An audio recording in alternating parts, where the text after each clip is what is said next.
Амар амгалан байцгаана уу? Шин сарнаар эхлүүлэх цоо шин сургалтаа танилцуулъя. 4-р сарын 17-нд эхлүүлэх сургалт байна.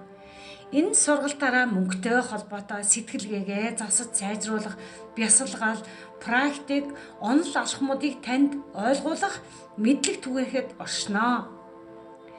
21 хоногийн практик алхмаар та мөнгөний урсгалд саад болж буй сэтгэлгээг арилгах, бусдад хүртээмжтэй байдлаар үн төлбөр боломжийн байдлаар тархинд дэх хуучин програмаа шинжилж сайжруулах, мөнгөтэй хэрхэн харилцах практик алхмуудаа эхлүүлэхээр сургалт зарлаж байна. Энэ сургалт нь өдөр бүр хийх бясалгал, богино дасгал ажил, практик алхмуудаар таны мөнгөний урсгалыг сайжруулахад дэмжигдсэн байх болно. Өдөр бүр хийх бясалгал, бяцхан дадал алхмууд өөрийн мөнгөний урсгал саад болж байгааг олж тогтоох, өөртөөгөө тулж харилцах, сэтгэлгээг засаж сайжруулахад оршино.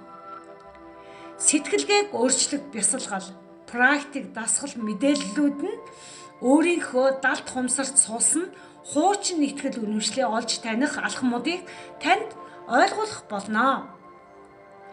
Энэ алхмуудыг өдөр бүр хийж өөртөөгөө ажилласнаар та 21 хоногийн дараа үр дүнг мэдрэх болно. Та бүхэн өөрийнхөө мөнгөний сэтгэлгээгээ шинжлэх аялалд нэг